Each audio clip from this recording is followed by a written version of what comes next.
আসসালামু আলাইকুম রহমতুল্লাহি ওবরাকাতুহু।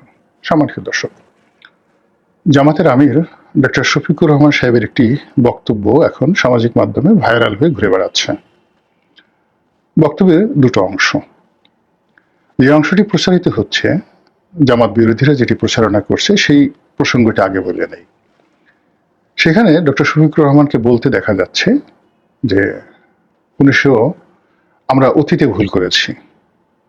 আমরা আবার বলছি, ওনাকে বলতে শোনা যাচ্ছে আমরা অতীতে ভুল করেছি, আপনাদের প্রতি জুলুম করেছি, অত্যাচার করেছি। এই জন্য আপনাদের কাছে করজোরে ক্ষমা প্রার্থনা করি, আপনারা আমাদেরকে মাফ করে দেন, আমাদেরকে একটিবারের জন্য সুযোগ দেন, আমাদেরকে ভোট দেন, আমাদেরকে ক্ষমতা আসার একটা সুযোগ করে দেন। ব্যাস। এই যে বক্তব্য, এই বক্তব্য নিদারুণভাবে মুহূর্তের মধ্যে ভাইরাল হতে থাকে এবং দু তিনটে পত্রিকা বা ইন্টারনেট প্রোটোকলের যে মাধ্যমগুলো রয়েছে, গণমাধ্যম, তারা এটা প্রচার করতে থাকে এবং সবাই বলার চেষ্টা করছেন যে জামাতের আমির 1971 সনের জন্য এইভাবে প্রকাশ্যে করজোরে ক্ষমা চাচ্ছেন এবং তারা রাষ্ট্র ক্ষমতা আসার জন্য ভোট প্রার্থনা করছেন। কেউ কেউ বলার চেষ্টা করছে যে এটা ভালো, খুবই ভালো হয়েছে।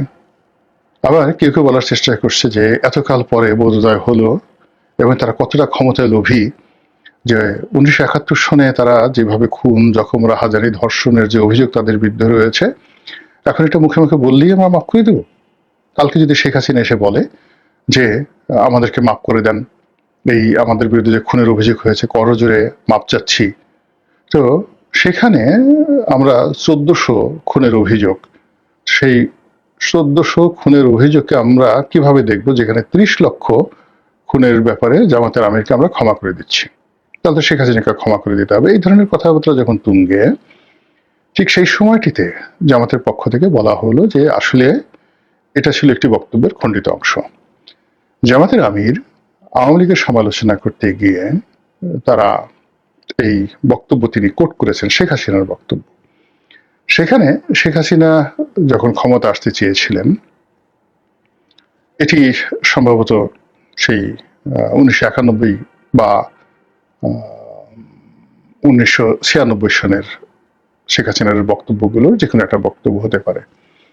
তো ওই সময়টিতে মানুষের ধর্মপ্রাণ মুসলমানদের হৃদয় এবং মন বিগলিত করার জন্য, অথবা যাকে বলা হয় মানুষদেরকে এই ধর্মভিত্তিক রাজনীতির দিকে আকৃষ্ট করার জন্য শেখ হাসিনা এবং আওয়ামী লীগ কতগুলো ন্যারেটিভ চালু করেছিল।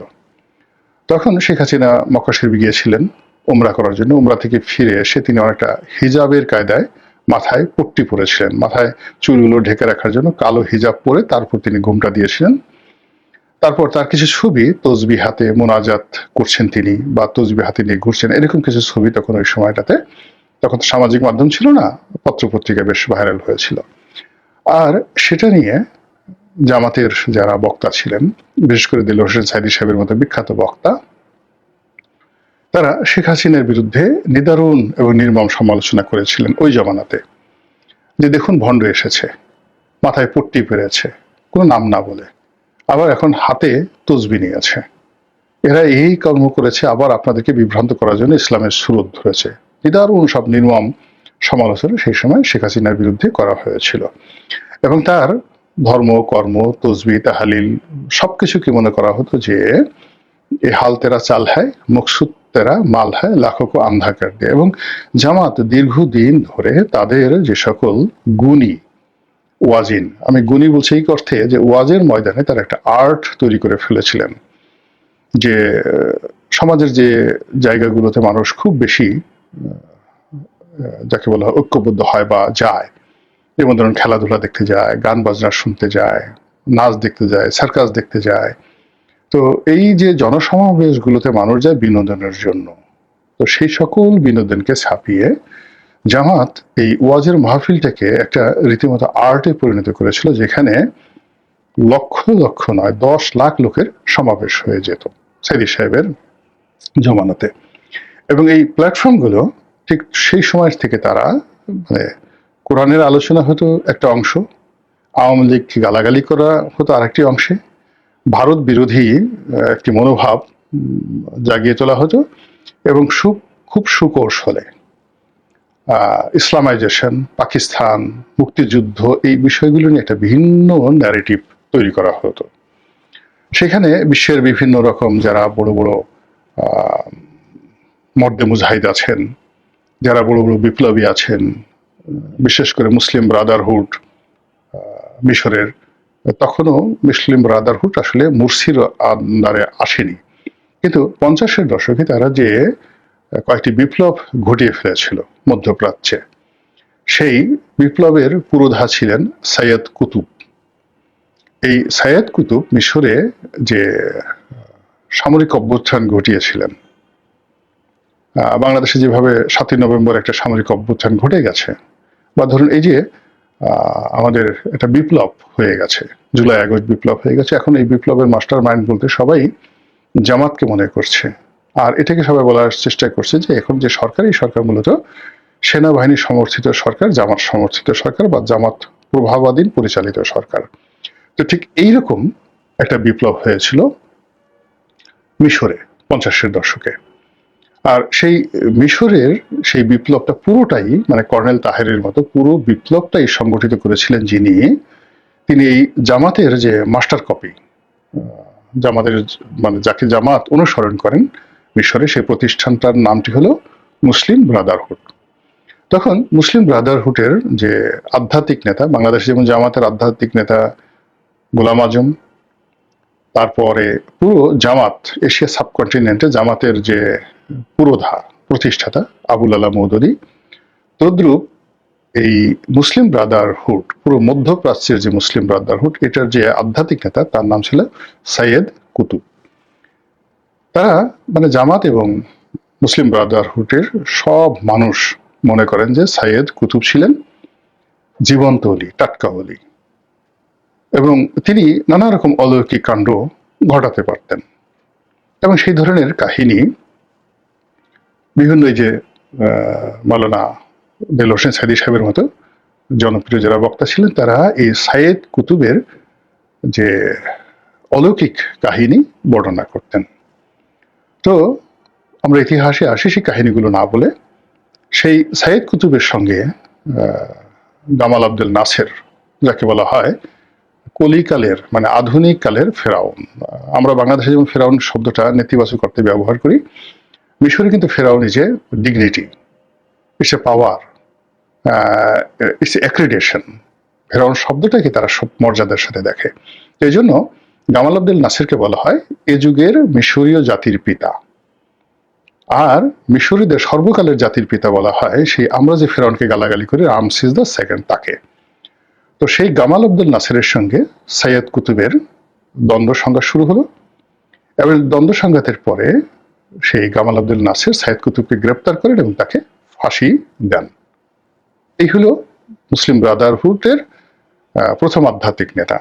পরবর্তীতে তারা যখন আবার গণতান্ত্রিকভাবে নির্বাচিত হয়ে মুরসির নেতৃত্বে মানে তারা ক্ষমতা দখল করলেন, তখন তাদের বাড়াবাড়ির কারণে, ভুল ভ্রান্তির কারণে, অতি বাড়াবাড়ির কারণে সেনাবাহিনী, রাষ্ট্রযন্ত্র এবং জনগণ বিক্ষুব্ধ হয়ে উঠল এবং মুরসি সরকারের বিরুদ্ধে আর একটা বিপ্লব হয়ে গেল। এবং সেই বিপ্লবে এই বর্তমান যিনি আব্দুল ফাত্তাহ সিসি, তিনি ক্ষমতায় আসলেন এবং ক্ষমতায় আসার পরে এই মুরসিকে মৃত্যুদণ্ড দেওয়া হলো এবং তিনি সেই মৃত্যুদণ্ড ঠিক কার্যকর করার আগে জেলখানাতে তিনি মারা গেলেন।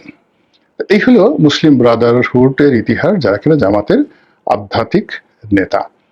তো সেই জামাত এখন বাংলাদেশে যে অবস্থাতে আছে, এটাকে আপনি বলতে পারেন যে জামাতের সর্বকালের ইতিহাসের সবচেয়ে সুন্দরতম একটি সময়।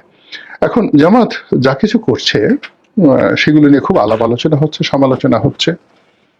ঠিক যেভাবে মুসলিম ব্রাদারহুডকে নিয়ে 50-এর দশকে হতো, যেভাবে মুরসিকে নিয়ে, সৈয়দ কুতুবকে নিয়ে আলাপ আলোচনা হতো এবং তাদের যে ধরনের প্রভাব প্রতিপত্তি ছিল, এখন জামাতের আমির বাংলাদেশের রাজনীতিতে অমনি গুরুত্বপূর্ণ ব্যক্তি। তো সেই গুরুত্বপূর্ণ ব্যক্তির একটি বক্তব্য, সেই বক্তব্যকে নিয়ে ট্রল হচ্ছে যে তিনি অতীতের সমস্ত ভুল স্বীকার করে এখন তিনি ভোট প্রার্থনা করছেন, ক্ষমা চাইতে আসছেন। তো এই কথা যখন প্রচারিত হয়ে গেল খুব অল্প সময়ের মধ্যে, জামাত যেহেতু এখন ক্ষমতাধর, তারা সেই পত্রিকাগুলোকে চ্যালেঞ্জ জানালেন যে আমরা তো এই কথা বলিনি। আমাদের আমির যেটা করেছে সেটা হলো, তিনি ভোটের ময়দানে কথা বলেননি, তিনি আওয়ামী লীগের সমালোচনা করতে গিয়ে, স্যাটার করতে গিয়ে শেখ হাসিনাকে উদ্দেশ্য করে যে কথা বলেছেন যে একটি দল, তারা বারবার জনগণের সঙ্গে প্রতারণা করেছে, তারা বিভিন্ন সময় ক্ষমতা আসার জন্য ইসলামকে ব্যবহার করেছে, তসবিকে ব্যবহার করেছে, দাড়িকে ব্যবহার করেছে। তারপর শেখ হাসিনা ওই কথাগুলো বলেছিলেন ক্ষমতা আসার আগে যে আমরা আপনাদের প্রতি জুলুম করেছি, ভুল করেছি, মাপ চাই, আমাদেরকে একটিবারের জন্য সুযোগ দেন, আমরা ক্ষমতায় আসতে চাই, ক্ষমতায় এসে আপনাদের এই করবো। তো এই কথাটাই মূলত তিনি বলেছেন শেখ হাসিনাকে উদ্দেশ্য করে, শেখ হাসিনার বক্তব্য, আর সেটাকে জামাতের বক্তব্য হিসেবে চালানো হচ্ছে। ভালো কথা।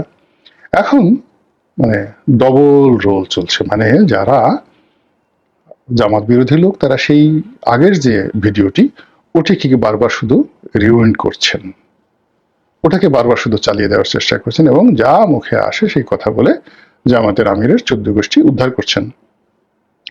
দ্বিতীয় যে গ্রুপটি আছে সেই গ্রুপটি আবার এই যে ওনাদের যে আসল বক্তব্য, মূল বক্তব্য, যে তিনি শেখ হাসিনাকে উদ্দেশ্য করে কথা বলেছেন, এটাকে বাজানোর চেষ্টা করছে, কিন্তু অতটা সফল হতে পারছে না। জামাত বিরোধী শক্তি বা জামাত বিরোধী যে বট বাহিনী, এখন ইদানিং তারা জামাতের যে বট বাহিনী তাদের সাথে অনেক অনেক শক্তিশালী হয়ে পড়েছে।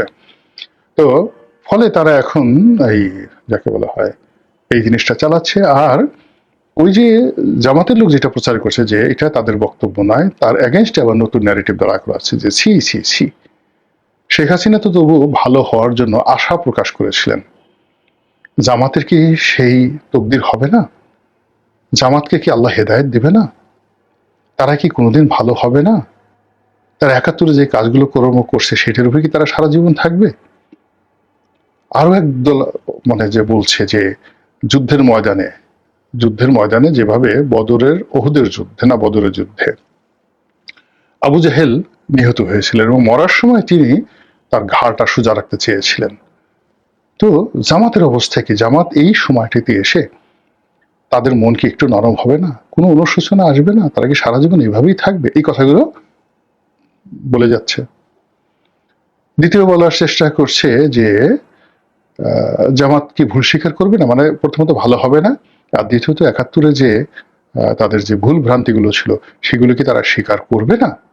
এরা কি সারা জীবন এইভাবেই হয়ে যাবে? নিজেরা শত ভুলের মধ্যে ৩০ লক্ষ শহীদ, এটা নিয়ে তাদের কোনো অনুশোচনা নাই, ২ লক্ষ মা বোন, এটা নিয়ে কোনো অনুশোচনা নাই, বরং তারা বলার চেষ্টা করছে যে ৩০ লক্ষ তো দূরের কথা, ২,০০০ও হয় নাই। ভালো, ২,০০০ যদি খুন না হয়ে থাকে, ১৪০০ চেয়ে মানে ২,০০০ও খুন হয়নি, তো ১৪০০ চেয়ে তো বেশি হয়েছে, তো সেটা নিয়ে তো তাদের কিছু একটা বক্তব্য থাকা দরকার।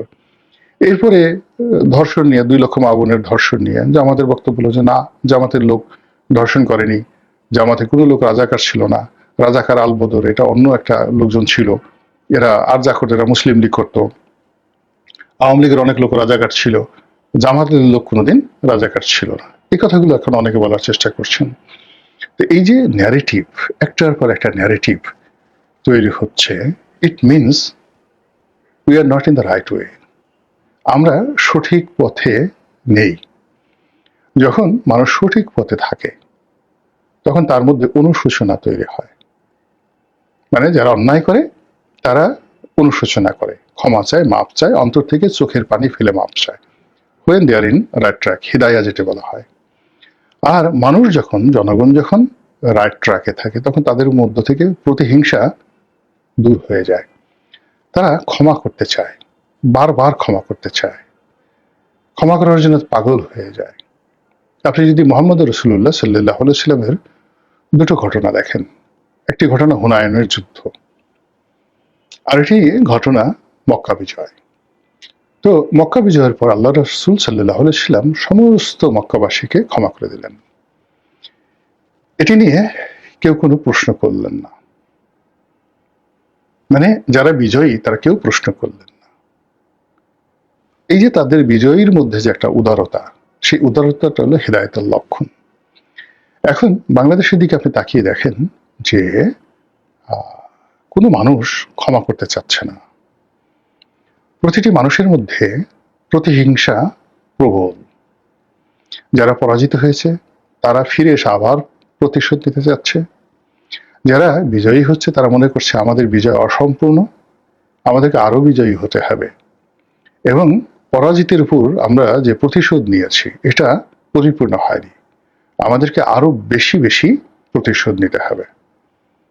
অনেক বিপ্লবী বলার চেষ্টা করছেন যে আমাদের যখন ক্ষমতা ছিল তখন আমরা অনেকের বাড়িঘর আক্রমণ করিনি, এটা আমরা ভুল করেছি, অনুশোচনা করেছি। আমাদের উচিত আবার সুযোগ আসলে আরো বেশি করে প্রতিশোধ নেওয়া।